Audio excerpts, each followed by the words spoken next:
তসবির মতো দানা গুনতেছে, তসবি জপে শুধু নির্বাচন নির্বাচন। ভাই, আপনি যখন নির্বাচন বলেন যে সংস্কারও চাই আমরা, বলেন যে পতিত হাসিনা সরকারের যে বিচারও চাই। এই কথাটা কিন্তু বলা হচ্ছে না। বিএনপি শুধুমাত্র নির্বাচন এর কথাটা বলতেছে। পাশাপাশি এই কথাটা কেন বলেন না যে আমরা যে সংস্কারও করব? যে আমরা যে প্রফেসর ইউনূস সাহেব যেই কথাটা বলতেছেন যে নির্বাচন, সংস্কার এবং বিচার, আগামী দিনে বিএনপির আচরণ কি হবে আমরা সেটা কিন্তু ইতিমধ্যে বুঝতে পেরেছি। বিশেষ করে আপনি দেখেন জনগণ কেমন অতিষ্ঠ হয়ে যাচ্ছে বিএনপির চাঁদাবাজির কারণে, বিএনপির দখলদারিত্বের কারণে, দখল বাণিজ্যের কারণে, এবং আদালতের ঘাড়ে বন্দুক থেকে ইরশাক যেই কাণ্ডটা ঘটালো, যেটা কমপ্লিটলি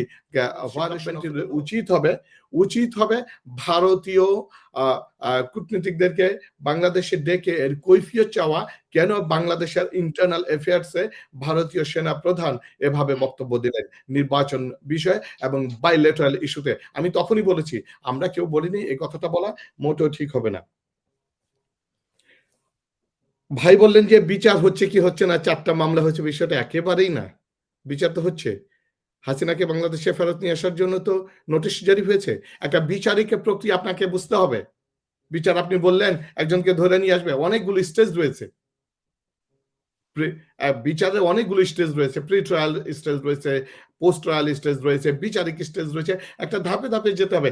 ধাপে ধাপে যদি বিচার না হয়, চাট করে একটা ঘোষণা দিয়ে দিল যে হাসিনার ফাঁসি হলো, তাহলে এই বিচারটা প্রশ্নাতীত বিচার হয়ে যাবে। বরং আমরা সবসময় বলতেছি ন্যায় বিচার সুপ্রতিষ্ঠা করার জন্য, যাতে বিগত দিনে কখনো মিসক্যারেজ অফ জাস্টিস না হয়। আজকে মিসক্যারেজ অফ জাস্টিস বিগত দিনে আমরা দেখেছি আওয়ামী সরকারের আমলে তারা বাংলাদেশ আদালতের ঘাড়ে বন্দুক রেখে কিভাবে তারা রায় নিজেদের পক্ষে নিয়েছিল, সেটা আমরা দেখেছি। এটা যাতে না হয়, ডিউ প্রসিজার ফলো করার মধ্য দিয়ে বিচারিক কার্যক্রম অগ্রসর হচ্ছে এবং বিচারিক কার্যক্রম তো শুরু হয়েছে। সুতরাং আপনাকে চোখ কান খোলা রাখতে হবে। আপনি দেখেন নির্বাচনের বিষয়টা বিএনপির কথাটা বারবার আসছে। ওই ভাইটা বললেন, খুব ক্ষুব্ধ হয়েছেন যে সবাই বিএনপির এগেইনস্টে বলতেছে। মোটেও না, বিএনপির এগেইনস্টে না, বরং আমি পার্টিকুলারলি মাইসেলফ যে আমি বিএনপির হিতাকাঙ্ক্ষী হিসেবে, বিশেষ করে জিয়াউর রহমানের রাজনৈতিক পলিসির দর্শন যতটুকু পড়েছি জেনেছি, তার প্রেক্ষিতে বলতে চাই যে বিএনপি শুধুমাত্র নির্বাচন এর কথাটা বলতেছে। পাশাপাশি এই কথাটা কেন বলেন না যে আমরা যে সংস্কারও করব? যে আমরা যে প্রফেসর ইউনূস সাহেব যেই কথাটা বলতেছেন যে নির্বাচন, সংস্কার এবং বিচার, দে আর গোজ হ্যান্ড ইন হ্যান্ড এবং একসাথে যাচ্ছে, এবং প্রত্যেকটার যে একটা সমাধানের দিকে সামনের দিকে অগ্রসর হচ্ছে। কিন্তু শুধুমাত্র আপনি যদি বিএনপির সিনিয়র, বিশেষ করে আমি জুনিয়র বর্ণদের কথা বলতেছি, সিনিয়র লিডারদের মুখে তারা তসবির মতো দানা গুনতেছে, তসবি জপে শুধু নির্বাচন। ভাই, আপনি যখন নির্বাচন বলেন যে সংস্কারও চাই আমরা, বলেন যে পতিত হাসিনা সরকারের যে বিচারও চাই। এই কথাটা কিন্তু বলা হচ্ছে না। আমরা এখানে বিএনপি কি আমাদের প্রতিপক্ষ?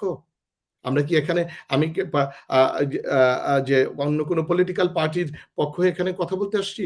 মোস্তাফিজ ভাই আসছে, ফরহাদ ভাই আসছে, মোটেও না। বরং আগামী দিনে বিএনপি যে ক্ষমতায় আসতেছে এটা তো অবভিয়াস। আপনাকে এখন থেকে যদি আপনি প্রস্তুতি নিতে পারেন, আপনি যদি এখন এই আমাদের টকশোর সমালোচনা যদি সহ্য না করতে পারেন, আপনি যদি এই সমালোচনাগুলো হচ্ছে বিএনপিকে কনস্ট্রাকটিভ ওয়েতে আগানোর জন্য পরামর্শ দেওয়া, এখানে কেউ সমালোচনার জন্য আসে নাই। সমালোচনা এবং পরামর্শ দুইটা ভিন্ন বিষয়। এই বিষয়টা ভাই বুঝতে হবে আপনাকে।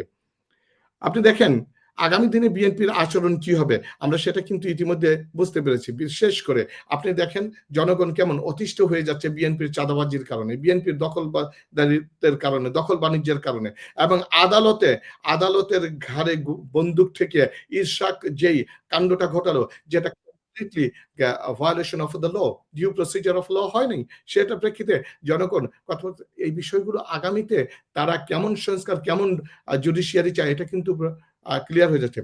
আমরা সাধারণ জনগণ আসলে কি চাই? নির্বাচন অফকোর্স হবে। নির্বাচনের কথা প্রফেসর ইউনূস সাহেব বলতেছেন। আগামী ডিসেম্বর থেকে জুনের মধ্যে। সেনাবাহিনী প্রধান বলতেছে ডিসেম্বর, ভারত বলতেছে ডিসেম্বর, বিএনপি বলতেছে ডিসেম্বর। আপনি যদি একটু ডিস্টিংগুইশ করেন ভাই, সময়ের ব্যবধান কত? ম্যাক্সিমাম 6 মাস। এর মধ্যে সামনে রমাদান আছে। রমাদান যাবে। আপনি আসলে লিটারালি ২-৩ মাসের একটা ব্যবধান ঘটবে। তো এই ২-৩ মাসে এমন কি মহাভারত অশুদ্ধ হয়ে যাচ্ছে যে না আমাকে নির্বাচন ডিসেম্বরের পরে যাওয়া যাবে না। যখন এই কথাটা বলবেন তখন বুঝতে হবে there is something wrong নিশ্চয়ই কোনো ওখানে আ এই বড় পলিটিক্যাল পার্টির কোনো ইয়ে হচ্ছে। আপনি দেখেন বিএনপি অনেক বড় দল। আ বিএনপি অনেক বড় দল। বিএনপি এককভাবে কি কখনো সরকার গঠন করেছে? একক নির্বাচনে কি কখনো নির্বাচিত হয়েছে? বলেন তো দেখি। হতে পারে আপনি এখানে কোয়েশ্চেন করবেন। এই কথাটা ভাই বলার জন্য না, আমি কাউকে কষ্ট দেওয়ার জন্য না। আমি শুধু প্র্যাকটিক্যালি ফ্যাক্টস বোঝানোর জন্য। 91 এ বিএনপি কয়টা সিট পেয়েছিল? সম্ভবত ১৯৩ টা। সরি ১৩৯ টা সিট পেয়েছিল। তখন কিন্তু সেই ক্ষমতা গ্রহণের জন্য, ক্ষমতায় যাওয়ার জন্য আরেকটা পলিটিক্যাল পার্টির আশ্রয় নিতে হয়েছে। ১৯৯৬ সালে কটা আসন পেয়েছিল? সম্ভবত ১১৬ টার মতো পেয়েছিল। ২০০১ সালের নির্বাচনে তারা জামাত, বিএনপি একসাথে জোটবদ্ধ হয়ে নির্বাচন করেছে।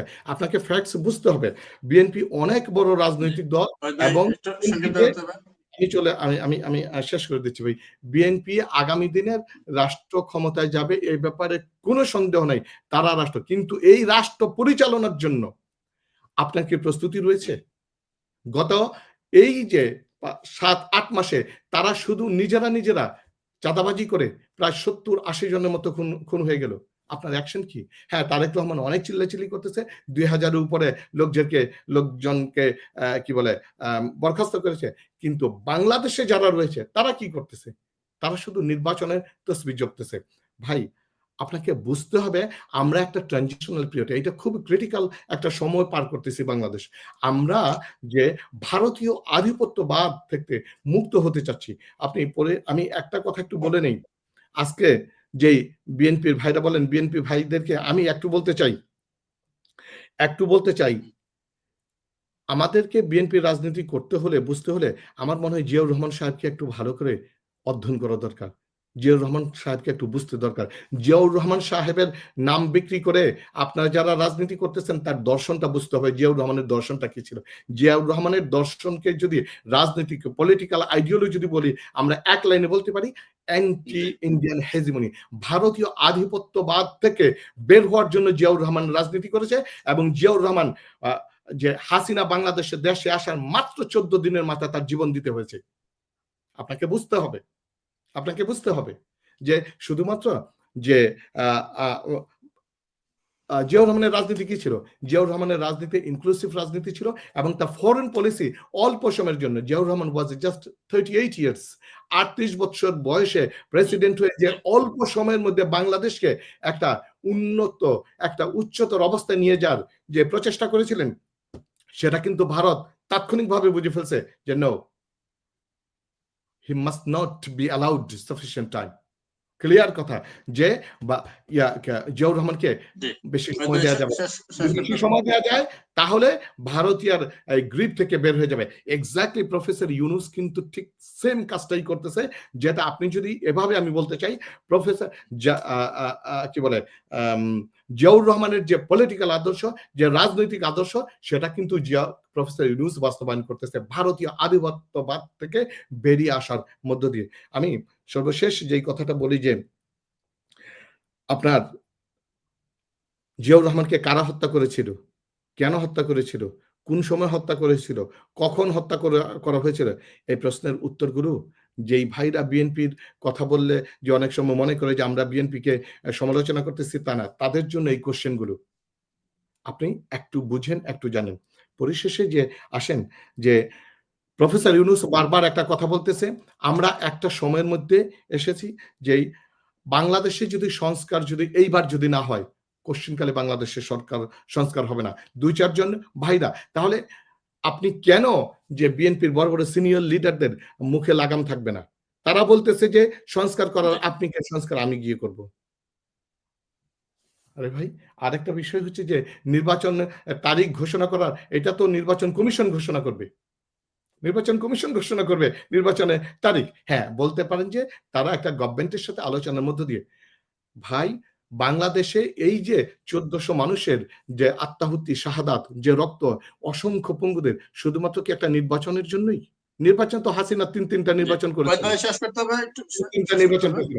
পরিশেষে আসেন, আমরা কোন অবস্থাতেই যে বাংলাদেশের নির্বাচন ব্যবস্থার এবং নির্বাচন কমিশনের সংস্কার এট এনি কস্ট প্রফেসর ইউনূসের হাত ধরে হতেই হবে। বিচার বিভাগের যেই সংস্কার, এটা হতেই হবে। এবং প্রশাসন, এই ৩টা ফান্ডামেন্টাল ক্যাটাগরির যদি সংস্কার না করে যদি নির্বাচন হয়, এবং আগামীতে যেই বিএনপি ক্ষমতায় আসবে, এই বিএনপি কিন্তু বেশি দিন টিকে থাকতে পারবে না। বিএনপি কে শুধুমাত্র বিএনপির ঘাড়ে বন্দুক রেখে, বিএনপির ঘাড়ে বন্দুক রেখে ইন্ডিয়া একটা সুবিধা নিতে চাচ্ছে, নাথিং এলস। এর চেয়ে বেশি কিছু না। ইন্ডিয়ার আলটিমেট পারপাস হচ্ছে আওয়ামী লীগকে ক্ষমতায় নিয়ে আসা, আওয়ামী লীগকে রাজনীতিতে নিয়ে আসা। এটা ক্লিয়ারলি বুঝতে হবে ভাই, এটা বুঝতে হবে। পরিশেষে যেটা কথা বলি যে আসেন, আমরা শুধুমাত্র প্রফেসর ইউনূস এর সমালোচনা না করে কনস্ট্রাকটিভ ক্রিটিসিজম আমরা করব, পাশাপাশি তাকে সহায়তার মধ্য দিয়ে, তার হাত ধরে ফান্ডামেন্টাল সংস্কারের মধ্য দিয়ে অতি দ্রুত যাতে একটা free, fair, participatory and credible নির্বাচনের যাতে ব্যবস্থা করতে পারে, সেটার জন্য আমরা সহযোগিতা করি।